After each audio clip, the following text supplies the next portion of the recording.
Welcome to Brave Inflections. My name is Claudelle von Eck, and I have with me today a really interesting woman, Ansie Ramalho. Thank you so much for joining me on this video. I'm going to be talking to Ansie about a number of things, leadership and so forth. We are having two different conversations. This is the first of the two. So I encourage you that once you have listened to this conversation, that you move over to the other one. Ansie is a lawyer by training. So I'm already intimidated, right? Because what I know about law is like really dangerous. And she's considered a leading authority on corporate governance, and I can attest to that with both deep and broad theoretical and applied knowledge on the topic. Ansie is one of those people when I have a question in my head about anything governance, I pick up the phone and I call Ansie, and she's always generous in sharing her knowledge. She serves as a professional non-executive director, and in addition, she regularly writes and facilitates training on corporate governance and company law. And I can attest to that too. I've been in one of her, at least one of her training sessions. Besides, and Ansie, I've heard you in different platforms, but I think the one where I sat through an actual training session with you was the one on Steinhoff, the lessons to be learned from Steinhoff, and I found that most interesting. Learned quite a bit from her, and when you start listening to her, you can see that she's been around. She knows her stuff. She was appointed the King 4 project lead with the responsibility for the successful finalization of the King 4 report. So she knows that thing back to front. And that's the King 4 report on corporate governance for South Africa. The King report is really one of those codes that have gone way beyond South Africa. I know that lots of people in different parts of the world have been watching South Africa from that perspective. And she now chairs the King Committee. And so you've gone full circle in that, hey, Ansie. And then her prior positions include having been the chief executive of the Institute of Internal Auditors here in South Africa. And that was from 2010 to 2014. And here we've got similarities because you and I started as CEOs of institutes in the same year. Of course, you left me behind, didn't you? Naughty you. But we served as institute CEOs at the same time, and in that time learned quite a bit from Ansie as well. So Ansie, thank you so much for joining me, and I'm sure that the listeners and the viewers are in for a ride with this one. Let me jump in immediately and ask you this question. I know that, as I said earlier on, you've been around the block. You've seen lots of things. But as a leader, leadership is an area that I have a very keen interest in. As a leader, what would you say is one of the biggest challenges that you have had to deal with? And can you maybe also tell us how you dealt with it? Thanks, Claudelle. And before I start, can I just say that it's a privilege to be here, and I really value our relationship. And the learning wasn't only one directional; it was certainly in two directions. So I don't think Claudelle, when you get to this stage of your career, you've faced many challenges. But I don't think you'll be too surprised if I tell you that my biggest challenge, and perhaps because it's more recent in my memory, was joining KPMG as a non-executive director. So I was approached by KPMG in 2018, and you will recall that all the bad publicity around the Guptas and the SARS report was towards the end of 2017. Yeah. So the KPMG decided of its own accord that it had to introduce certain reforms As a result of that decision, many of the old leadership were asked to leave, and Prof. Weissman and Kuslu and myself, we were asked to join the KPMG board. Now that it was quite a disruptive step for KPMG, because you must remember that the tradition of a service firm like KPMG is one of partnership. It's that partnership ethos that permeates everything that you do. So to allow two outsiders, so to speak, at the apex of your leadership on your board, it took quite a bit of courage, I think. But of course, at that point, KPMG was in the unenviable position that its reputation was in shatters. And what made it even more pronounced was the fact that it used to be a company with such a good reputation. So we joined, and what I learned from that experience was how well, I learned many things, but one of the main things that I learned was how reputational risk manifests itself. And it was very interesting for me how that happened, because if you follow the events of what had led KPMG to be where it was, firstly, the firm accepted, or continued rather, with the client it shouldn't have. And it continued with the client long beyond the point where it had. Yeah. And because of KPMG's association with that client, it started to suffer reputational damage. And then the KPMG was also found to be wanting in the execution of the audit of that client. Its audit quality was found wanting. And so that further made the reputation slide. And then the SARS report became a subject of public scrutiny. And the fact that KPMG let itself used for political ends and purposes. And so the image that the firm portrayed of itself was that it was out of touch with its environment, out of touch particularly with the political environment, the dynamics in society, and out of touch with what is expected of it as an audit firm. And so what then happened is that the KPMG clients became wary of the association risk that KPMG posed to them. In instances where KPMG was a service provider. And that's when that whole block of dominoes started tumbling down.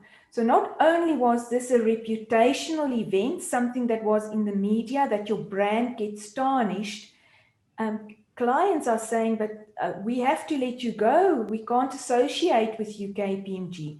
Loss of income, loss of future income and revenue, and then the fact that you have to embark upon retrenchment processes. I cannot tell you how challenging all of that was. And then the question is, how do you dig yourself out of that hole? Yeah, absolutely. And I think lots of people tend to underestimate the how big that was in South Africa. And when I say lots of people sitting outside of South Africa, there have been scandals around firms for many years, and it didn't have quite the same effect, except for the Arthur Andersen issue, but it didn't quite have the same effect, the scandals that you normally see as it had in South Africa. And I think to a large degree is because of the political climate. And it's when you talk about KPMG, they underestimated what they were dealing with in terms of the political issues that were attached with the situation they found themselves in. And that just made the thing even bigger than it was big, but it just magnified it even more. Yeah. So you end up with that now. So you stepping in and you walking into that. Yeah, and so gone are the days where you can sit in quietly in your office as an auditor and do your bit and, step away from it. As with most things these days, everything is so interconnected, moving so fast. You absolutely have to be attuned to your environment. So a lot of things happened then that we had to deal with. And I tell you, you feel such a responsibility as a non-executive director. You feel that you were appointed for a purpose. There are jobs at stake. There's a profession at stake. How do you turn this around? And I can keep you busy for the rest of the day as to, the lessons learned on that. But succinctly put, it's just like you take it bit by bit by bit, or bite by bite by bite. If that's how you eat, the only way that you can eat the elephant. And initially, a lot of things had to be addressed simultaneously. Almost everything was urgent. Addressing audit quality, addressing the culture in the firm, addressing the morale in the firm, because with the loss of clients, employees being associated with KPMG and the backlash that it brought from their friends and family, and what it did to the morale. So all of that we had to address. And there's no way out but through, as they say. And so you just have to take it methodically, identify all of the issues to be addressed, and then work out a process to do so.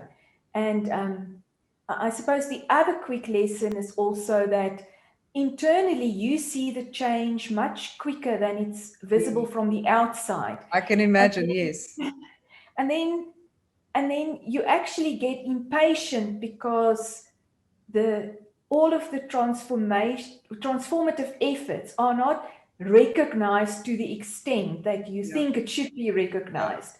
And so you also, it was very interesting. It was literally a journey that you had to travel in turning this around and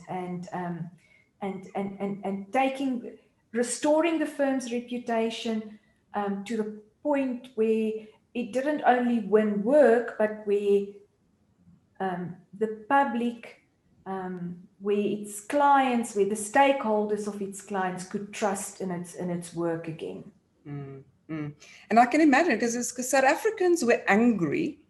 I don't know whether we fully realized that part of that anger was more about what is happening in the country. And here we had somewhere where we could direct our anger at, and where we actually felt that we had more control over how we're directing and what we can do with our anger, right?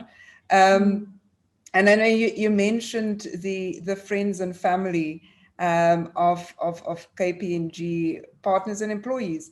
I remember sitting right at the beginning when it really became big news, sitting at a conference and at lunchtime, sitting across the table from a young guy, very young guy, who was at KPMG, and him relating how people are viewing him, even amongst his friends and family. And that just, I think it's at that point when the penny dropped for me in terms of what does this mean for those who are inside of the organization. It had absolutely nothing to do with how the organization had gotten itself to where Mm. it was. And that's painful. But surely you must also have had people questioning your sanity in taking on that challenge. Yes. So there was a challenge in the challenge. You're quite right, Claudelle, because when I was approached, uh, I discussed it with various people because I was concerned as to the potential damage that it could do to my personal A reputation. poison chalice, in other words, yeah. Absolutely, absolutely. And in the end, where I landed was to say to myself, and this was not long after the completion of King 4. King 4 was completed end of 2016, and this was just a year Yeah, after. I remember that, yeah. And then the one um, consideration that clinched it for me was to say, well, you were in charge of this project, um, whereby a code of corporate governance was written for South Africa. You being approached because of your governance knowledge and because this company wants to transform its corporate governance. Now you can't just talk in theory and not have it tested in practice. You can't just sit in an ivory tower and criticize. You have to be, if you say that change is necessary, you have to be part of that change. And it's risky, but I mean, uh, uh, there are only a few things, well, if anything, that's worth it comes without risk. You Yeah. know, if you love somebody, it comes with risk. You know, and love is probably the most laudable thing that you can do, but you know, there's the risk of a rejection or that you may lose the person through death or however. So everything that's worth it comes with risk. Anyway, so that's where I landed, and that's what. So there was first the internal challenge or the challenge to me, and then the challenge once I was at KPMG. You're quite right about that. Sure. No. And looking back, I remember when the announcement, because it was first Prof. Kuchlu's announcement, his appointment that was made, and then afterward it was Ansie.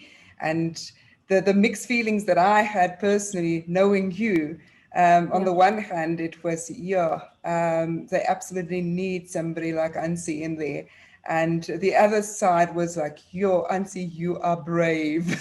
You are, you just went up in stakes in my head because really respected the courage that you displayed in the process. I mean, and as you said, it's like you can't just talk the talk, you've got to walk the talk. And how do we ensure that organizations are where we need them to be as going in there and getting our hands dirty? So let me ask you this question, Ansie, just from a personal perspective and keeping it in the context of leadership. What has been an aha moment for you that challenged you personally?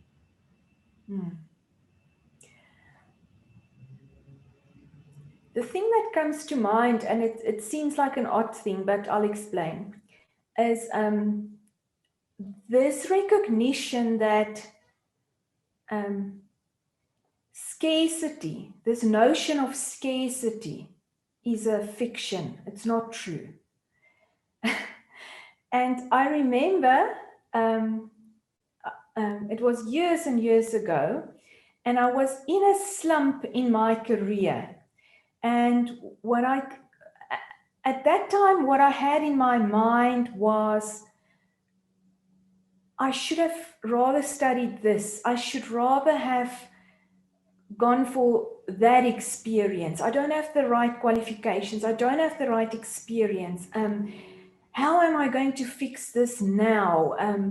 You know, all of those. There's no work out there. And what I want to do, I can't do because I don't have the right qualifications and experience. And then I was sitting in church one Sunday morning, And the minister, and I can't even remember how he got to that. So, and the point he made, or one of the points that he made, I don't even think it was his main point, was that there is no such thing as scarcity, that God is a God of abundance. And I tell you, Claudelle, it's something that landed solidly inside me. It's something that I grabbed at that point in time, and it made so much sense to me. And it was literally a light bulb moment. It turned my attitude, my mindset around. So just to, and it made a profound difference in my life. So for example, I don't believe that we need to compete with each other, because there is no such thing as scarcity. There's enough opportunities for all of us. Yeah. I don't believe that you have to say, I can't, because there's always a way, because there's an abundance of ways to do things. I remember when I was the IOD of, the CEO of the IOD, it even influenced how I saw the role of the IOD, because, and you will know, Claudelle, as the head of an institution, institutions are very, and it's part of that institutional culture, is that you're very protective of your space and your domain. Yeah. That's par for the course. Yes. And one of the things I remember I did was to question it and to say, there's enough work. Look at the state that governance is in South Africa. There is so much that all of us, let's rather collaborate, include, work with our sister institutions, work with companies, join in initiatives. We don't have to originate everything. We don't have to execute everything. Let's do it together. It really had a profound difference, a profound effect on how I saw life going forward. That there is abundance and opportunity for all of us. Yeah. That was my big light bulb moment. Yeah, absolutely. And I'm wondering whether you would see it the same way that I do. It's what I often see is that is the kind of the kind of thinking that says, I'm not enough for that. I don't have the qualifications. I don't have enough experience. It's typical a woman's way of thinking. Mm-hmm. Guys tend to be a lot more willing to jump and put their hands up, even when they know they're going to have to wing it, because they don't have everything in place that you need for that. And yet women tend to hold back. So that would have been, I suppose, a profound breakthrough for you from that perspective. Yeah. And following on that, I remember it wasn't so long after that one of the people whom I considered my mentor, he said to me, Ansie, we've got an opportunity. I've got an opportunity here, and it's in corporate governance. And I remember at the time, I still said to him, what's corporate governance? He said to me, don't worry about it. You're perfectly suited for it. Wow. I said, okay. And I took the opportunity, and that changed my life path. It's as if you have to you have to change yourself before your environment produces the opportunities. For me, that's how life works. And I agree. I sent out a tweet this morning, and the essence of the tweet is, how you show up in the world is your choice. And your attitude is really up to you. but what you think, how you think, impacts on your actions. Your actions impacts on what it is that you attract to you. So if you constantly think in what I would refer to as a poverty mindset, and I'm not talking about poverty mindset specifically in the context of money, Money, that yes. that you can your little box is just a small little box, then what you will attract to you is only the small little box stuff. Yes, indeed. That's important. So Ansie, all the years that I've known you, I recognize you as a fellow introvert. You're very unassuming. For most people, if they meet you the first time, you come across as very unassuming. But once one engages with you, you realize, sure, there's a whole wealth of knowledge and wisdom that sits under the surface. But I can imagine that you are often underestimated. And for those of you who haven't met Ansie, she's not a very tall woman. She says she's like a little dynamite package. So I can see that walking into a room, especially with a male-dominated environment, that you would be underestimated. Who is this little woman? How do you deal with situations like that? So,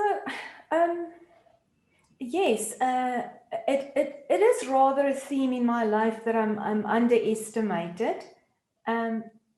From little, because I've always been shorter than my friends and my peers. I've got a tiny voice. I'm not big and imposing. And initially, I thought that it was really a big drawback. But again, as you then grow, what I started realizing fairly soon is that it's sometimes also an advantage to be underestimated because you catch people off guard. Yeah. And that element of surprise is sometimes just the in that you need. Yeah. And I suppose it can also be fun, hey, to to watch the situation swing around because people then realize, oops, yeah. Especially when I was very much younger at school and so on, that would be the scenario. And then when I started my career, I again thought, oh no, this is really to my disadvantage, and I wish I had a deep voice, and I wish I was bigger and taller and whatever. And I wish I had a different personality, more gregarious and but then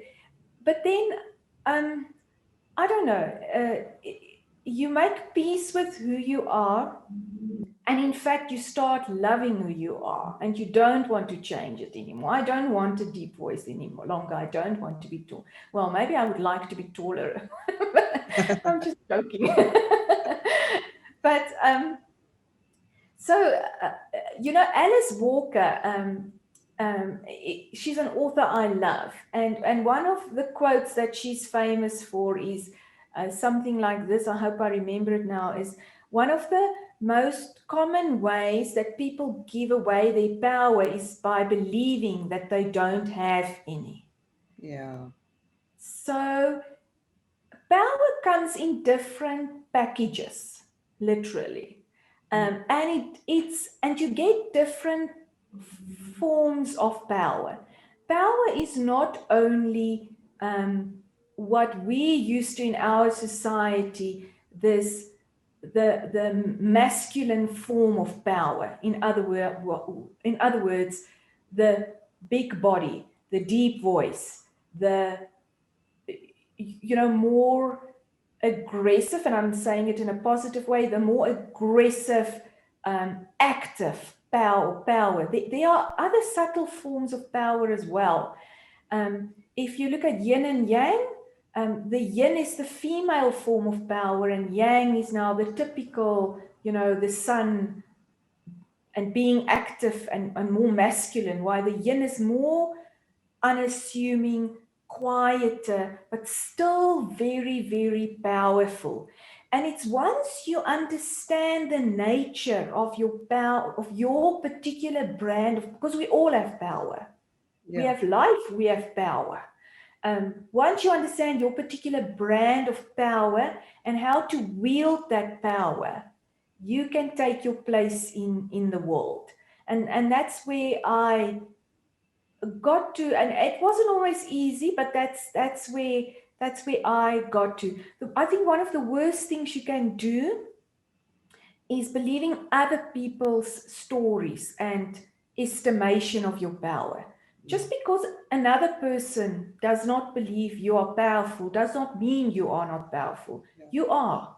It's like Alice Walker said, if you believe that story, you give away your power because you don't believe that you have power.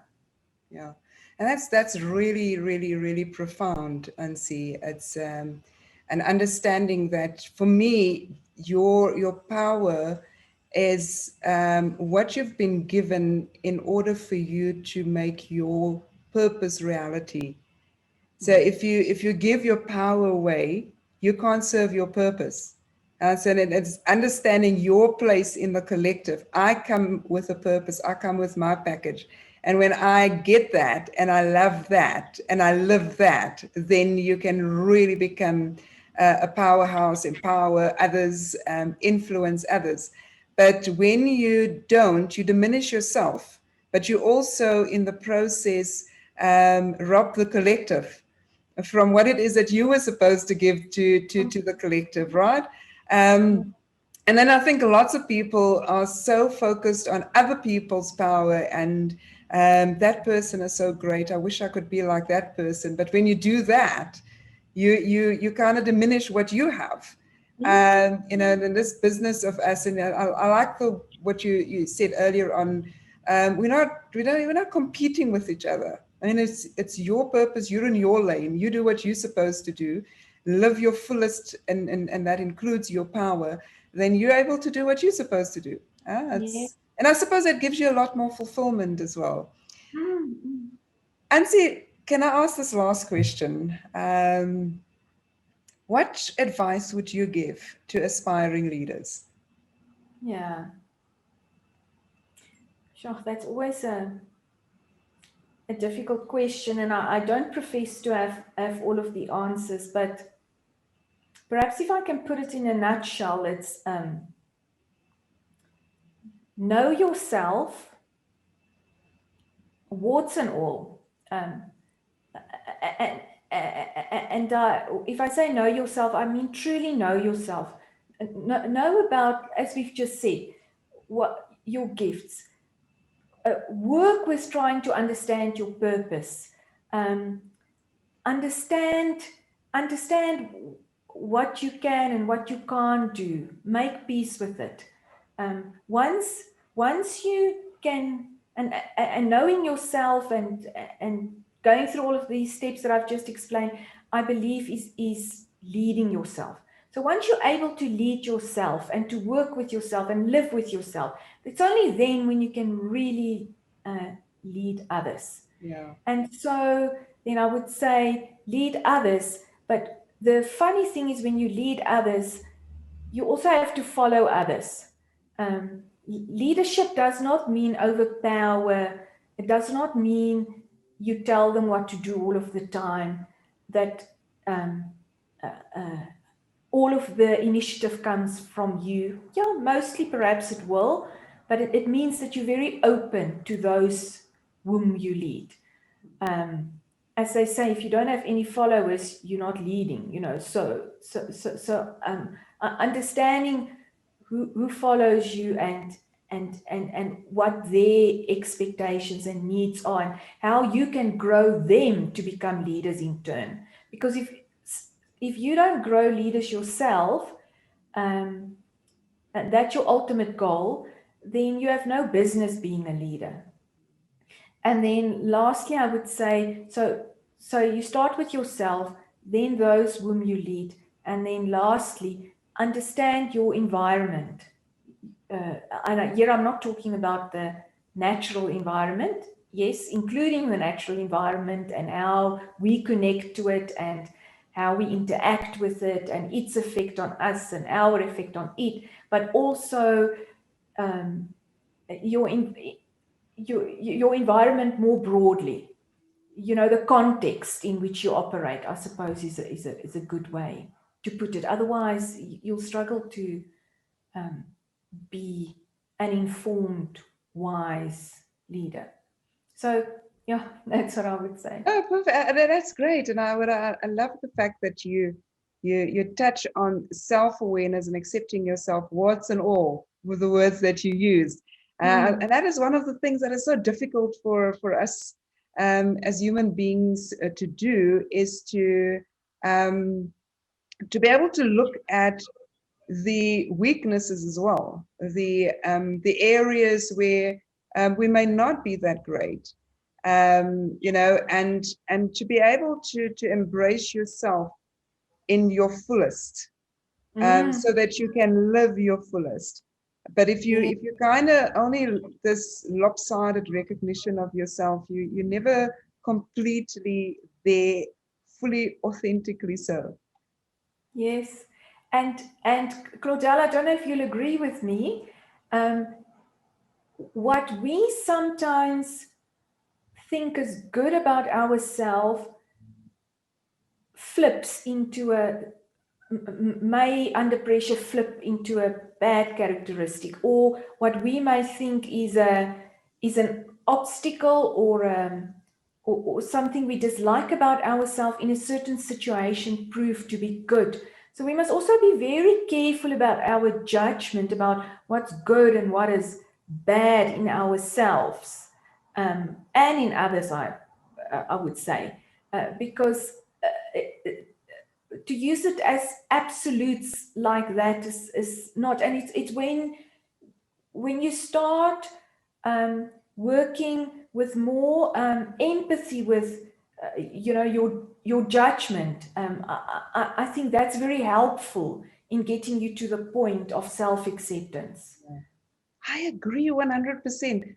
You're using words that I've been really reflecting on quite a bit in more recent times. And when you say absolutes, I'm starting to struggle with the way that humanity tends to think in absolutes, and especially about themselves and others. And when you don't, it's like when you talk about being an ethical person, that sounds like an absolute, but being able to recognize that we live with these continuums. And sometimes a characteristic in a certain situation can be a bad thing, but in another situation, it can be a good thing. And when you start, and the other word you used was empathy, and when you look at yourself with empathy, you also then in a better position to look at others with empathy. Nobody's all good and nobody's all bad. And that includes yeah, no, absolutely. Ansie, I really, really thank you for being so generous in sharing your wisdom with us today. I'm sure that our viewers and our listeners picked up quite a few nuggets from the conversation. So we're going to have another conversation, and I encourage you that if you've enjoyed this conversation, go to the other video and have a listen to that one as well. And I'm sure that you will enjoy listening to that conversation as well. Ansie, once again, thank you so much. I really appreciate it.